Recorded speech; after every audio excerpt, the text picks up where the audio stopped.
తల్లి ఎంత గొప్పదో తండ్రి అంత గొప్పవాడు. తండ్రిని జీవితాంతం దైవంతో సమానంగా చూడాలి.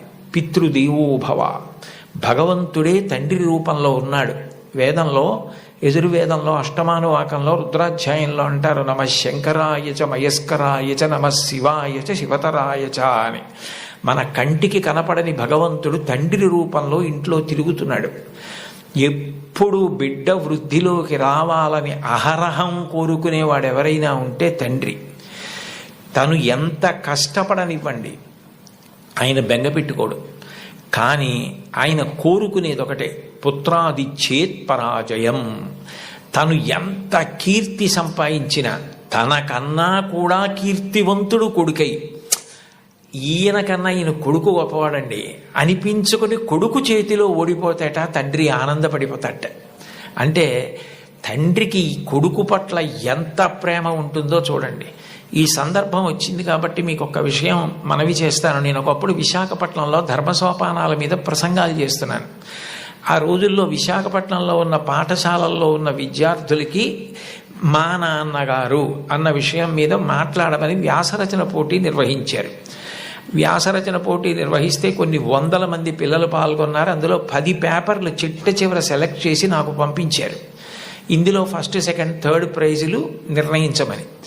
నేను పేర్లు చూస్తే ఒకవేళ నాకు ఏదైనా పక్షపాతం కలుగుతుందేమో, సుశీల అని కనపడింది అనుకోండి, తెల్లవారుజామునే మా అమ్మ గుర్తొచ్చి ఒక మార్క్ ఎక్కువ వేస్తానేమో అని నేను పేర్లు చూడకుండా పేపర్లు దిద్ది మార్కులు వేసేసి తర్వాత పేర్లు చూశాను. చూస్తే నేను ఫస్ట్ ప్రైజ్ ఇచ్చినటువంటి వ్యక్తి ఒక మహమ్మదీయ బాలిక. నేనేం మార్చలేదు సుమండి, అట్లాగే ఇచ్చేసాం. అప్పుడు ఆ బహుమతులు ఇస్తున్న సభకి అప్పుడు తిరుమల తిరుపతి దేవస్థానాలకి కార్యనిర్వహణాధికారి మాన్యులు శ్రీ ఎల్వి సుబ్రహ్మణ్యం గారు, ఆయన ముఖ్య అతిథిగా వచ్చారు. ఆయన ప్రైజ్ ఇస్తూ ఈ పిల్ల ఏం రాసింది మైక్లో చదివి వినిపించమనండి అన్నారు. అంటే ఆ పాప పేపర్ చదివింది.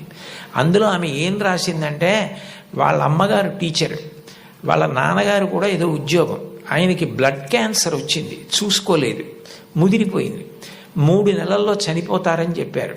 ఆయన తన భార్య దగ్గరికి వెళ్ళి అడిగింది ఏంటంటే, ఈ 3 నెలలు నేను చనిపోతానన్న విషయం పిల్లలకి చెప్పద్దు, వాళ్ళు ఏడిస్తే నేను చూడలేను, నేను చనిపోయాక వాళ్ళు ఎటు ఏడుస్తారు, అప్పుడు నేను ఆపలేను, నేను బ్రతికుండగా వాళ్ళు ఏడవడం నేను చూడలేను, కాబట్టి నేను చనిపోతాను 3 నెలల్లో అన్న విషయాన్ని మాత్రం నా పిల్లలకి చెప్పద్దని రాత్రింబవళ్ళు హక్కున చేర్చుకొని మా భవిష్యత్తు కోసం ఇంకా కష్టపడి అంత జాగ్రత్తగా వ్యవస్థ చేసి 3 నెలల తర్వాత ఆయన మరణిస్తారని తెలిసి చిట్ట చివరి కాలంలో 3 దగ్గర పెట్టుకుని చెప్పకుండా అంత ప్రేమ చూపించి కన్నుల నీరు కారుస్తూ 3 వంక గుడ్లు తిప్పుతూ ప్రాణం వదిలేశారు ఆయన. తండ్రి అంటే అది. అంతటి త్యాగశీలి మా నాన్న. ఇది నాకు తెలిసున్న తండ్రి. ఇంతకన్నా తండ్రి గురించి చెప్పడం నాకు రాదని రాసింది అమ్మాయి. ఆ అమ్మాయికి ఫస్ట్ ప్రైజ్ ఇచ్చాం. తండ్రి అంటే అంత గొప్పవాడు. మీకోసం ఏ త్యాగం చేయడానికైనా సిద్ధంగా ఉంటాడు. అబ్రహాం లింకన్ గారు అమెరికాకి అధ్యక్షుడైన తర్వాత మొట్టమొదటిసారి సినేట్లో సభ ఏర్పాటు చేసి పారిశ్రామికవేత్తల్ని, ధనవంతుల్ని అందరినీ పిలిచి దేశాభివృద్ధి కొరకు వారు విరివిగా పెట్టుబడులు పెట్టవలసిన అవసరం గురించి ప్రసంగం చేస్తున్నారు. లోకంలో ఎప్పుడూ అసూయ, పక్షపాతం, సంకుచితత్వం ఇవి కూడా ఉంటాయి. వెలుగుతో పాటే చీకటి. అందులో ఒక ధనవంతుడికి అసూయ కలిగింది. ఇంత పేదవాడు ఈయన అమెరికా అధ్యక్షుడవడం ఏమిటని అకస్మాత్తుగా సభలో లేచి నిలబడి, లింకన్, అదృష్టం కలిసొచ్చి ఇవాళ అమెరికా అధ్యక్షుడు అయ్యావు, నేను వేసుకున్న ఈ బూటు మీ నాన్నగారు కుట్టింది అని బూటు చూపించాడు. అందరూ ఆశ్చర్యపోయారు. అబ్రహాం లింకన్ కూడా హతాశుడయ్యారు ఒక్క నిమిషం. కానీ వెంటనే ఆయన తేరుకుని తాను కూర్చున్న కుర్చీలోంచి లేచి నిలబడి ముకుళిత హస్తాలతో ఆ పారిశ్రామికవేత్తకి నమస్కారం చేసి, మీరు నాకు మహోపకారం చేశారు, ఇంత కష్టపడి పెంచి మా నాన్నగారు పెద్ద చేసి ఉండకపోతే ఇవాళ నేను అమెరికా అధ్యక్షుడిని అయ్యేవాడిని కాను. నేనే స్మరించవలసింది మా నాన్నగారిని. నేను స్మరించకపోయినా మీరు గుర్తు చేశారు. నిజమే, మా నాన్నగారు బూట్లు కుట్టేవారు, నాకు కూడా నేర్పారు బూట్లు కుట్టడం, చెప్పులు కుట్టడం. ఎప్పుడైనా మీ బూటు మీకు వదులైపోతే నాకొక్క ఫోన్ చేయండి, నేను అమెరికా అధ్యక్షుడినైనా ఆయన కొడుకుని, ఆయన కుట్టిన బూటుకి మరమ్మత్తు చేయడం నా అదృష్టంగా భావించి మీ ఇంటికి వచ్చి మరమ్మత్తు చేసి వెడతాను. అది నా తండ్రికి నేను ఇవ్వగలిగిన కితాబ్ అన్నారు. సభ అంతా కరతాళ ధ్వనులు మారుమోగిపోయింది. అది తండ్రికి అబ్రహాం లింకన్ ఇచ్చిన గౌరవం. తండ్రి పేరు చెప్పేటప్పటికి ఎంతటి మహితాత్ములు కూడా అంతటి మర్యాద, అంతటి గౌరవాన్ని చూపించారు. లతా మంగేష్కర్ గారు వ్రాసుకున్నటువంటి ఆవిడ జీవిత సంబంధించిన విషయాలు, ఆవిడ జీవితంలో జరిగిన అద్భుతాలతో కూడిన పుస్తకం ఒకటి ఉంది. దాన్ని తెలుగు చేత చేశారు ఈ మధ్య. ఆ పుస్తకం మీరు చదివితే అందులో మీకు ఒక ఆశ్చర్యకరమైన సంఘటన కనపడుతుంది. ఆవిడ చాలా చిన్నతనంలోనే వాళ్ళ నాన్నగారు దీననాథ మంగేష్కర్ వారు ఆవిడికి హిందుస్థానీ సంగీతం నేర్పారు. తండ్రి గారి దగ్గరే నేర్చుకున్నారు సంగీతం. చాలా చిన్న పిల్లప్పుడే ఆవిడికి ప్రథమ బహుమతి వచ్చింది పిల్లల్లో. దిల్ రుబా అని సంగీత పరికరాన్ని ఆవిడికి ఆ రోజుల్లో బహుమానంగా ఇచ్చారు. ఆవిడ ఎంతో అపూర్వంగా తెచ్చి పిల్లకి మొట్టమొదట వచ్చిన బహుమానం కాబట్టి ఇంట్లో పెట్టుకుని దాన్ని అత్యంత విలువగా చూస్తూ ఉండేవారు. ఒక రోజున ఇంట్లో ఎలక ప్రవేశించి బట్టలు అవి కొట్టేస్తోంది. ఆ ఎలక ఒక చోట నిలబడి కనపడింది. వాళ్ళ నాన్నగారు ఆ ఎలకని చంపుదామని చేతికి ఆ దిల్ రుబా అన్న వాద్య పరికరం దొరికితే అది తీసి ఎలకని కొట్టారు. ఆ ఎలక్కి దెబ్బ తగిలింది, పడిపోయింది. కానీ ఈ దిల్ రుబా అన్న సంగీత పరికరం విరిగిపోయింది. ఈ పిల్ల ఏడుపు మొదలుపెట్టింది. లతా మంగేష్కర్, నాకు వచ్చిన మొదటి బహుమతి ఈ పరికరం, మీరు విసిరేశారు ఎలక మీదకి, విరిగిపోయిందని. వాళ్ళ నాన్నగారి దగ్గరికి పిలిచి కౌగిలించుకొని ఆ పిల్లతో అన్నారు, చూడు, ఇట్లాంటి బహుమానాలు నీకు జీవితంలో పెద్ద పెద్ద ఇళ్ళు కట్టి పెట్టుకున్నా కూడా సరిపోనని వస్తాయి. బహుమానాల మీద నువ్వు ఆర్తిని పెంచుకోకు. నీలో ఉన్న కళ పెరగడానికి నువ్వు పరిశ్రమ చేయడం నిరంతరం చెయ్యి. నీ కళని పెంచుకోవడం మీద ఆర్తి నీకు నిలబడితే నీ వెంట ఇట్లాంటి బహుమానాలు పరుగులు పెడతాయన్నారు. భారతరత్న వచ్చిన తరువాత, పద్మ విభూషణ్ వచ్చిన తరువాత వాళ్ళ అమ్మగారు ఆహా అన్నప్పుడు ఆవిడ సభలో ఈ విషయం చెప్పారు. వాళ్ళ నాన్నగారిని గుర్తు చేసుకుని, మా నాన్నగారు చెప్పిన ఆ మాట నన్ను జీవితంలో నిలబెట్టిందని 2 సంఘటనలు చెప్పారు ఆవిడ.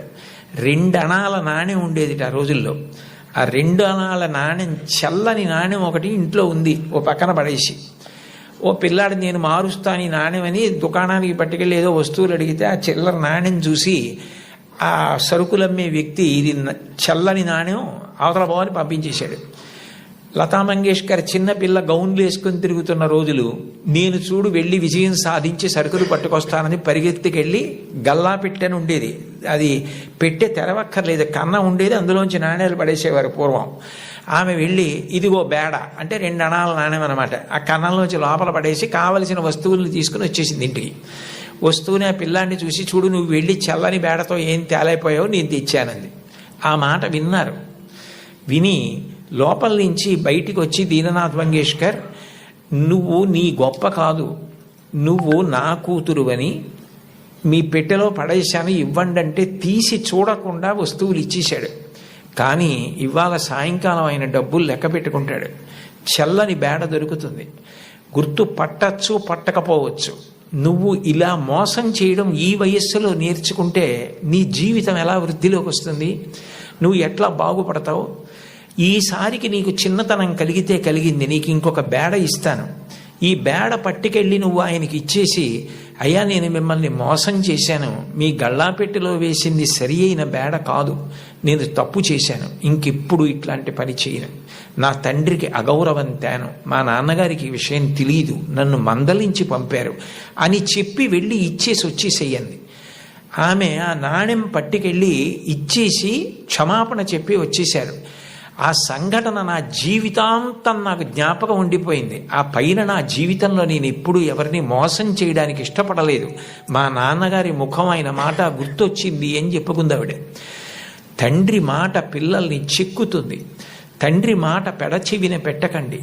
తండ్రి గారు మిమ్మల్ని ప్రేమగా పిలిచి చెప్పినా, కోపంగా చెప్పినా, తండ్రి యొక్క వ్యధ, ఆయన హృదయంలో మీరు పాడైపోకూడదన్న ఆర్తి ఉంటుంది తప్ప మిమ్మల్ని ఏదో దండించాలనేటటువంటి తాపత్రయం ఉండదు. తండ్రి మిమ్మల్ని ఎప్పుడు ఏ మాట అన్నా దాన్ని ప్రేమతో నాన్నగారు తప్ప ఎవరంటారు ఇట్లా, ఆయనకి తప్ప అధికారం ఎవరికి ఉంది, మా అమ్మకి తప్ప ఎవరికి ఉంది అధికారం అని మీ అమ్మగారి మాట నాన్నగారి మాట వినడం మీరు నేర్చుకోండి. మీకు తెలియకుండానే మీకు నైతిక విలువలు చాలా అలవాటు అవుతాయి. ఎందుకంటే మీరు పాడయ్యే మాటలు, మీరు పాటించకూడని మాటలు మీ తల్లిదండ్రులు మీకు ఎప్పుడూ చెప్పరు. కుటుంబ విలువల్లో మీరు తప్పకుండా గమనించవలసినది, తల్లి తండ్రి ఎంత గొప్పవాళ్ళో మీ తోబుట్టువులు కూడా అంతే గొప్పవాళ్ళు. మీ కన్నా ముందు పుట్టిన అన్నని గౌరవించాలి, మీకన్నా వెనక పుట్టిన వాళ్ళని మీరు అంత ప్రేమించగలగాలి. ఒక్కొక్క వ్యక్తి యొక్క జీవితం చెక్కబడడానికి కారణం ఒక్కొక్కసారి తోబుట్టువులు అవుతారు. Playing it in my way అని సచిన్ టెండూల్కర్ ఒక పుస్తకం రాశారు. మీరందరికీ పిల్లలు కాబట్టి మీకు బహుశా సచిన్ టెండూల్కర్ గారు అంటే చాలా ప్రీతి ఉంటుంది. మీరు ఆయన రాసిన పుస్తకం చదివారేమో అని నేను అనుకుంటున్నాను, కొంతమంది పిల్లలైనా. అందులో ఆయన ఒక విషయం రాశారు. ఆయన చిన్నతనంలో ఆ రోజుల్లో అచ్రేకర్ గారిని క్రికెట్లో ఆయన దగ్గర నేర్చుకోవడం అంటే చాలా గొప్ప.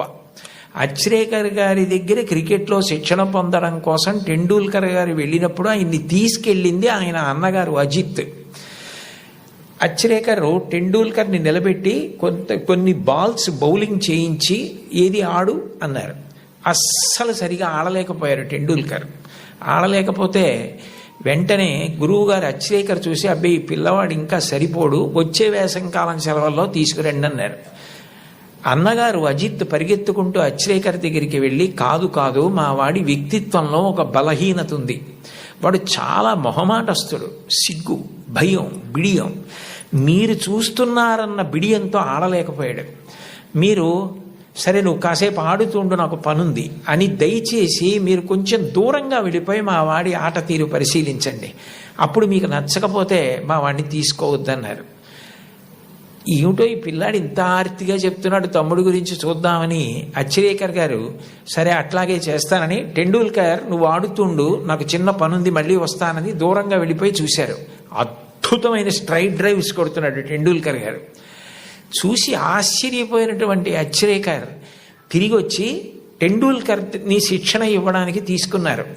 అచ్రేకర్ చెప్పినటువంటి పాఠాలు, బంతిని ఎలా ఆడాలన్న దాని విషయంలో గురువు నేర్పినటువంటి మాట ఎంత పని చేసిందంటే టెండూల్కర్ మీద అలసట అన్నది లేదు. ఆఖరికి బంతేసేవాడు లేకపోతే మేజోడు సాక్లో క్రికెట్ బాల్ కట్టి తాడు కట్టి గడప మధ్యలో కట్టుకుని అటు ఇటు వెళ్లకుండా స్ట్రైట్ డ్రైవ్స్ కొట్టడం ప్రాక్టీస్ చేశారు వాళ్ళ మేనత్ ఇంట్లో. ఆ తర్వాత భారతరత్న అయ్యారు టెండూల్కర్. ఆయన గొప్పతనం ఎక్కడుందంటే టెండూల్కర్ది, అంత గొప్పవాడై భారతరత్న అయిన తర్వాత, పార్లమెంట్ మెంబర్ అయిన తర్వాత గురువు గారు అచ్రేకర్ మరణిస్తే ఆయన వెళ్ళి పాడి మోసాడు టెండూల్కర్. అది గురువు పట్ల ఇవ్వవలసిన గౌరవం. తల్లి తండ్రి ఎంత గొప్పవారో గురువు అంత గొప్పవాడు.